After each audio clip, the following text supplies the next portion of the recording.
প্রত্যেক দিনের মতন আজকে আবারও একটি রেসিপি নিয়ে আপনাদের সামনে হাজির হলাম। আজকের রেসিপি গুড় পিঠে। খুব সহজে আর ঘরে থাকা সামান্য কিছু উপকরণ দিয়ে এই শীতের মরশুমে বিকেল বা সন্ধ্যের দিকে এরকম পিঠে বানিয়ে ফেলতে পারবেন। খুব কম টাইমে রেডি হয়ে যায় এই পিঠেগুলি, আর খেতেও লাগে দুর্দান্ত। কিভাবে বানাবো সেটাই আজকে শেয়ার করব। নমস্কার বন্ধুরা, মাই কিচেন মাই ব্লগে সবাইকে আবারও একবার স্বাগত। আসুন তাহলে শুরু করা যাক আজকের রেসিপি। তার জন্য এখানে একটা বাটিতে নিয়ে নিচ্ছি চাল গুঁড়ো। বাজারে যে কেনা আতপ চালের গুঁড়োটা পাওয়া যায় সেই চাল গুঁড়োটাই এখানে আমি নিয়ে নিয়েছি। আর তার সাথেই দিয়ে দিচ্ছি সেম বাটির 1 বাটি পরিমাণ ময়দা। ব্যাস এই দুটো উপকরণ দিয়েই আজকে কিন্তু গুড় পিঠের রেসিপিগুলি রেডি করব। আর কিন্তু কিচ্ছু লাগে না, খুব কম সময়ে ঝটপট রেডি হয়ে যায় এই রেসিপিটি। দিয়ে দিলাম খুব সামান্য পরিমাণ একটু লবণ, আর তার সাথেই দিয়ে দিচ্ছি ওই বাটির 1 বাটি পরিমাণ গুড়। এখানে আমি আখের গুড় ব্যবহার করলাম, আপনারা চাইলে খেজুর গুড় দিয়েও বানিয়ে নিতে পারেন। আর মিষ্টিটা আপনারা যে পরিমাণ মতন খাবেন সেই পরিমাণ মতন এখানে গুড়ের পরিমাণটা কম বেশি করে নেবেন। এখন অল্প অল্প করে জল দিয়ে একটা পাতলা ব্যাটার রেডি করে নেব। মেশানো কাজটা হাতে করেই করে নিচ্ছি, আর হাতে করে নিলেই ভালো হবে। আর এই ব্যাটারটাকে রেডি করার পর বেশ কিছুক্ষণ সময় নিয়ে একটু ফেটিয়ে নিতে হবে। যত ভালো করে ফেটানো হবে পিঠেগুলি কিন্তু ততটাই সুন্দর তৈরি হবে, একদমই ফুলকো ফুলকো। অল্প করে জল দিয়ে ব্যাটারটা রেডি করে নেব। খুব বেশি জল একবারে দিয়ে দিলে ব্যাটারটা পাতলা হয়ে যাবে, সেক্ষেত্রে পিঠেগুলি তখন ভালো তৈরি হবে না।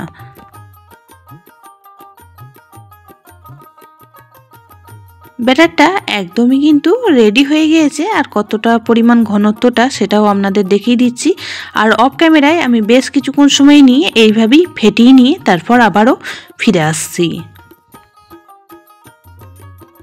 5 থেকে 7 মিনিট সময় নিয়ে ব্যাটারটা ফেটিয়ে নিয়েছি। এখন একটা ঢাকা চাপা দিয়ে রেখে দেব 10 মিনিটের জন্য। 10 মিনিট পর ফিরে আসলাম। ফিরে এসে একটা চামচের সাহায্যে আপনাদের দেখিয়ে দিচ্ছি যে ব্যাটারের ঘনত্বটা ঠিক কেমন রেখেছি। এই রকমই রাখতে হবে ব্যাটারের ঘনত্বটা, তাহলে কিন্তু পিঠেগুলি খুব সুন্দরভাবে ফুলে উঠবে।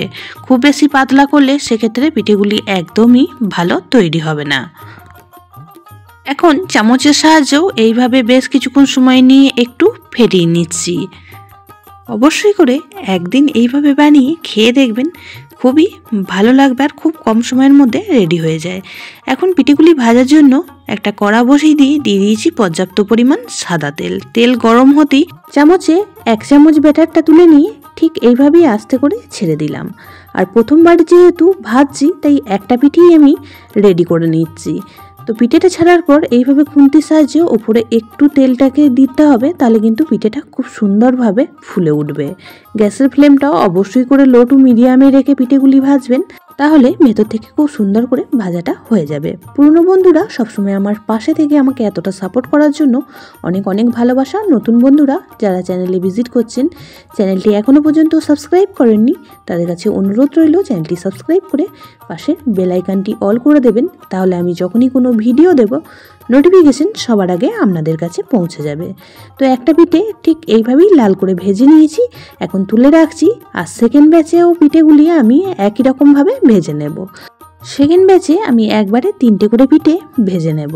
তো ঠিক একই রকমভাবে চামচের সাহায্যে এইভাবে তুলে নিয়ে 1 চামচ করে ব্যাটার এইভাবেই কিন্তু আস্তে করে দিয়ে দিতে হবে। তো আমার কড়াটার মধ্যে 3টে পিঠে একবারেই চলে আসছে, তার জন্য আমি 3টে করে ভেজে নিচ্ছি।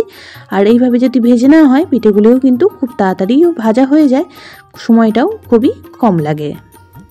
আমি একটু ছোট সাইজ করে তৈরি করছি, আপনারা চাইলে একটু বড় সাইজ করেও তৈরি করে নিতে পারেন। সেক্ষেত্রে 1টা বা 2টো করেও পিঠে একসাথে ভেজে নিতে পারেন। তো এইভাবেই আমি সমস্ত পিঠেগুলি রেডি করে নেব। দেখেই বুঝতে পারছেন খুব সামান্য কিছু উপকরণ দিয়ে খুব তাড়াতাড়ি রেডি হয়ে যায় এই পিঠেগুলি। তেলও কিন্তু খুব বেশি এটা কিন্তু ভাজতে লাগে না, খুব কম তেলেই ভাজাটা হয়ে যায়। খেতেও খুব ভালো লাগে, তাই অবশ্যই একদিন এইভাবে ট্রাই করবেন। আর আমাকে কমেন্ট বক্সে জানাবেন যে আজকের রেসিপি আপনাদের কেমন লাগলো। বেশি ভালো লেগে থাকলে একটা শেয়ার করে দেওয়ার অনুরোধ রইল। সবাই খুব ভালো থাকবেন, সুস্থ থাকবেন। আবারও দেখা হচ্ছে অন্য কোনো ব্লগ বা রেসিপির সাথে। ততক্ষণের জন্য সবাইকে টাটা।